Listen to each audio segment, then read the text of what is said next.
The rumors are true. Honda officially joined the battery-powered lawnmower game, and they sent me their HRX-BE. Is it as good as they said it's going to be? They asked for the test. You be the judge. Let's get to the unboxing.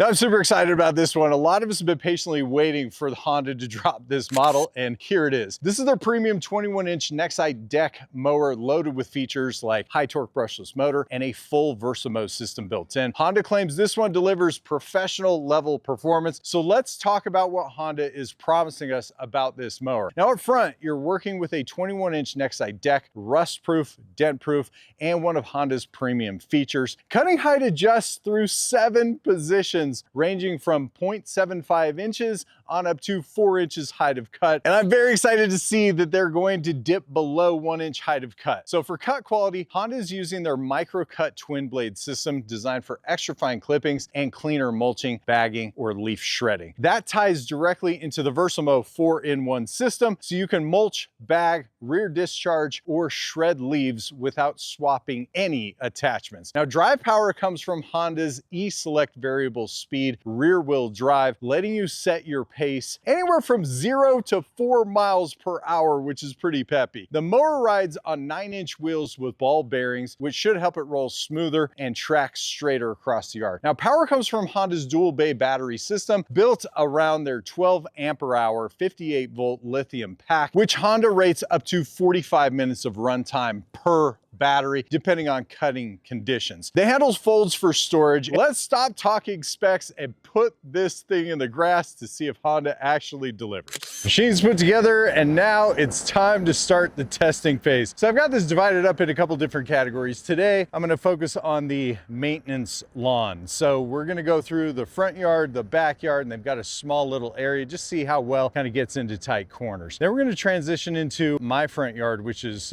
predominantly ryegrass. Now, what that's going to tell us, we're going to drop that height of cut all the way down 0.75 inches and just see how well it mows at the lowest range of this mower. Then we're going to find a lawn the polar opposite, overgrown, shabby, just full of leaves and tall grass, see how well that works. Well, let's get on this lawn. So this lawn is predominantly Kentucky bluegrass, and we've got pine needles just all throughout the entire cut. And lawn is very nice and healthy, very green.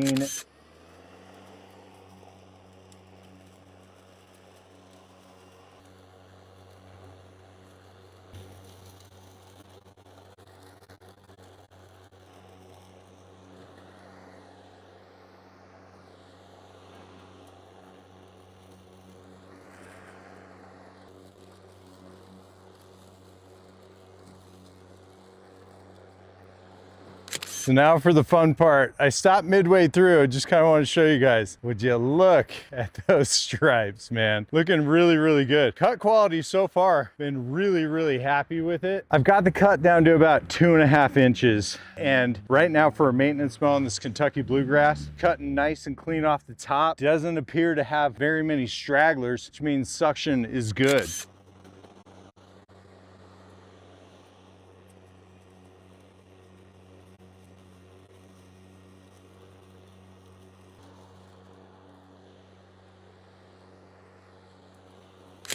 Now, as far as layering goes, what it's actually picking up, I mean, this is really good. We're getting a lot of stack at the back, less in the front, kind of piles up this direction, which is a really good sign, which means we can use it to its full potential. The machine's breathing, and look at all these leaves and debris that I am picking up off of the ground. It's a lot. We'll go over that in a second. So for me, this is a cool little test. Coming across this fence line here, the machine gets within like 1/2 inch. I've never seen this before on a mower. The way that the mower is designed, the sides are kind of squared off instead of rounded. And man, proof's in the pudding. This is actually pretty cool. It's going to limit the amount of space that you actually have to edge or weed whack on the side of the lawn.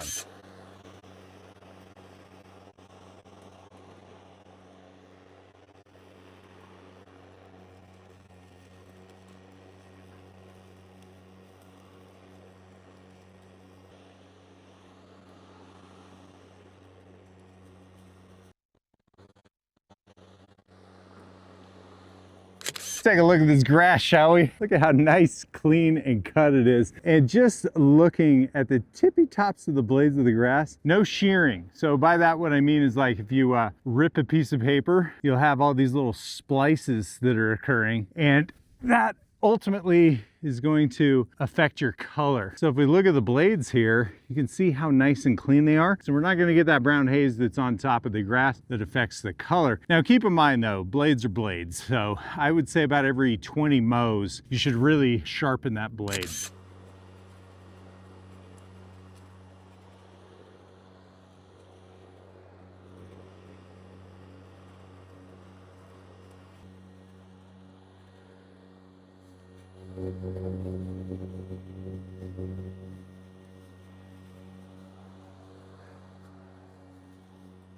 The one thing that has shocked me the most is how close I could get to these edges. I mean, maybe I'm a little naive, but out of all the mowers I've ever used, it just doesn't seem like I've ever been able to get this close. Now keep in mind, you're still gonna have to weed whack here and there, but I mean, look at this.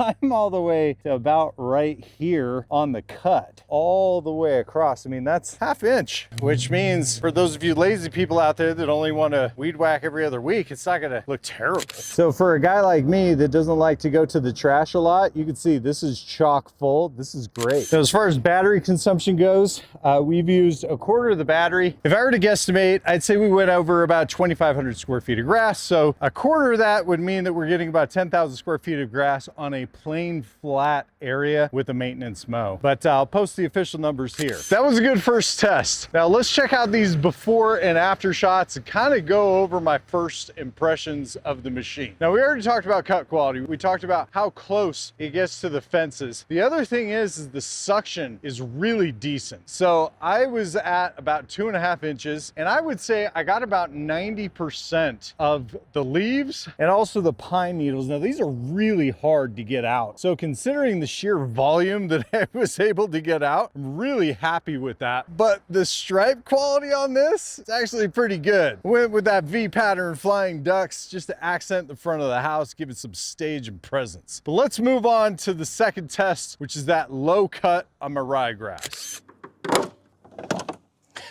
She's riding low, baby.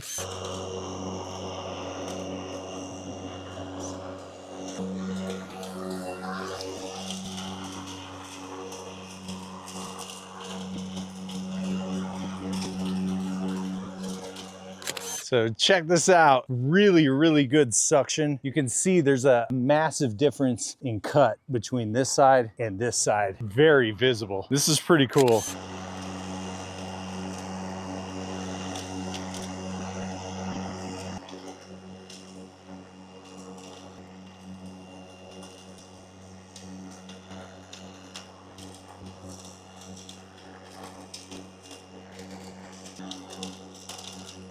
So far, so good. There's a couple of things that I want you to pay attention to on my lawn here. So on the left side, nice clean cut. Got a few nice stripes. And even at this height, we're slammed all the way to the ground. It's pretty impressive. But here's where you're gonna notice the difference. Ryegrass kind of has a tell sign. It grows, but it looks almost like a sponge, kind of spongy. So you go from this side to this side, look at that clean, clean cut. Nothing you wouldn't expect from Honda parts and services. Honda blades have always been really, really nice in my opinion. Tested a lot of different blades out, and Honda's always got a nice quality OEM part. Here's my after shot. We've got minimal debris on the ground. A couple of seeds here and there, but for the amount that I picked up, I mean, this is more than permissible. Overall, look at this quality of cut. The suction was really good as well. We picked up 98% of all the seed pods here. You could see just by yourself, no more debris. Got a little bit of striping in the lawn, and I'll tell you what, striping at 3/4 of an inch is not the easiest thing to do. So very, very pleased with this. So it took me a couple of days to find a lawn that I felt would throw us the kitchen sink, right? It's got a little bit of everything. We are way overgrown. You can see here, this grass, it's kind of to the point where it's just laying over because it's so long. I would say it's almost 12 inches long, and it's got a little bit of everything.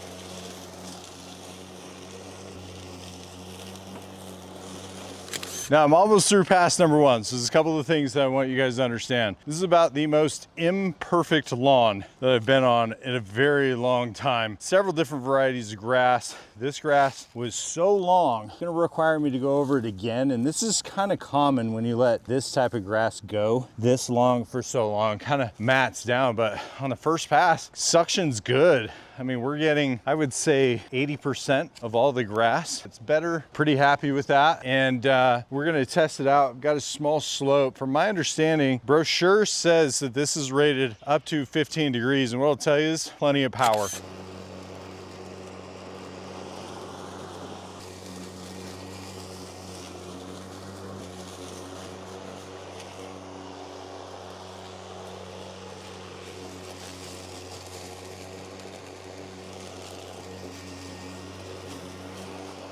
So I'm gonna take the mower deck down from level 3 down to level 2. That should give us a 2-inch cut, nice and ready, primed for the winter cut. But the benefit is this, we're gonna increase suction. So I'm really excited to see how this pass number 2 is gonna perform and what a difference it's gonna make.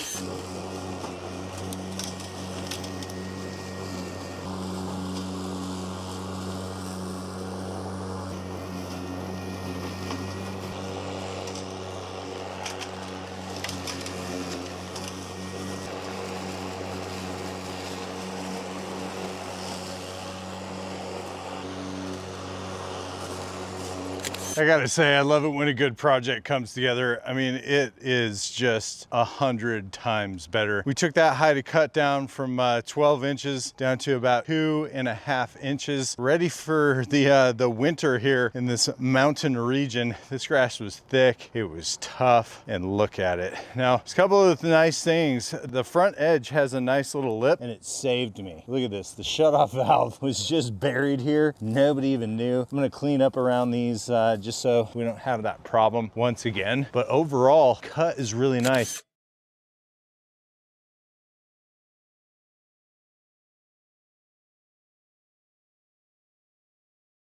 Let's get into my favorite part of the video, which is going over the pros and the cons of the Honda HRX-BE. I've had this mower for a couple of weeks now, and I've tried it out on different lawn types and grass types, ranging from Kentucky bluegrass, fescue, ryegrass. Just keep in mind that these are my personal opinions of the mower. But let's start off with the design. I feel like Honda really nailed the design. Having a mower that can cut as low as 0.75 inches up to 4 inches, absolutely fantastic, which in my opinion means it'll serve all different grass types, including Bermuda, Zoysia, and St. Augustine. Now, the recessed wheels in the front and the protruding deck allowed me to mow within 1 inch or less on the fence line, which is just awesome. Let's talk about the 4-in-1 Versamo system with the clip director. Now, this is an interesting idea. You get to choose how much debris or clippings you want to enter the bag. So from all the clippings, some or even none. Now, the reason why I like this is I find that most homeowners mow once per week, which commonly means that they're taking too much off of the top to be able to mulch properly, usually leaving clumps of grass behind. So with the system, you can choose the level of mulching that you want. The more aggressively you have the chute closed, the more mulching will occur. So it's a great compromise for people that want the benefits of mulching, but don't want to mow more often. It's also very beneficial for mulching and catching leaves. It's important to note this mower, it's not light. At 91 pounds without the battery, I was a little bit worried it might be a little difficult to maneuver, but from my experience, which is just my opinion, the mower doesn't feel like it has that much weight on it when it's in use. So the self-propel system works fantastic. Now, I used the mower on a few different lawns, very bumpy, and not only did it handle well, it was easy to turn and get around. The cut quality remained good. Not to mention, we went up the 15-degree slopes with no problem as marketed. But overall, I feel that most people are going to be able to handle this mower with ease. Let's go over a couple of the creature comforts. We'll start with the roto-stop feature. This yellow button allows you to use the self-propelled wheels without turning on the mower blade. So it's one of my favorite features. It means that you can transport the mower between cuts over rough terrain like dirt and gravel with the help of the self-propel. It's a fantastic feature. Now, the E-Select drive, which is the self-propel, this function worked as marketed. Now, I was a little bit worried at the higher speeds that it wouldn't cut as efficiently, but the mower proved me wrong. I'm 6'2" tall, and I found level 3 worked best for me, and in tight spaces, level 2, fantastic. And keep in mind, there's 4 levels. Now, I've shown you the cut quality was good, whether you're mowing low or maintaining a lawn. I even cut 8 inches of creeping red fescue off the top, the hard to do lawn. So I tried to overextend the mower by mulching damp grass with a lot of thatch built into it. Still performed well. The major question is this: will it do a scalp mow? So here's my opinion on this. It will, with the right conditions, meaning the grass blades are dry. Worst case scenario, you're gonna gradually pull the height of cut down to finish the job, which is normal for most mowers. Now, as for cutting a marketed 16,000 square feet of grass on one battery, I cut 2.5 inches grass off top on this lawn for a weekly maintenance mow and mowed about 2,750 square feet of grass on 25% battery life, which means on one battery I would get about 11,000 square feet. Now, if you mow smaller bits off top like I've done here, I only use 10 to 15% of the battery, so I feel like if you're only taking 1 to 1.5 inches off top, be closer to Honda's claimed number of 16,000 square feet or 0.37 acres they're promising. Now, as far as charging the battery goes, one thing worth mentioning is this battery is almost silent when charging. So it's a small thing, but I personally enjoy it. Now, here's the big question: should you buy a second battery? If you remember right, this mower comes with one battery, but has room enough for two. So here's my opinion on this one. The charging time with the 2-amp charger that I have took about 5 to 6 hours to fully charge the battery from completely zero to full, which is within the marketed specification. But if you have the optional 8-amp charger, it'll cut that down to about 1.5 hours. And I also found that the battery dies faster when you mow thicker, denser grass. So when mowing really dense grass, I was getting about 4,000 to 5,000 square feet before needing a recharge. So for small to medium-sized lawns, I feel like one battery does fine, but for larger lawns that'll need a little bit more attention every now and again, I consider buying an additional battery. I'm sure by now you're getting the idea that this mower is loaded with features. Guys out, they asked for the test. You be the judge. We're slaying lawns.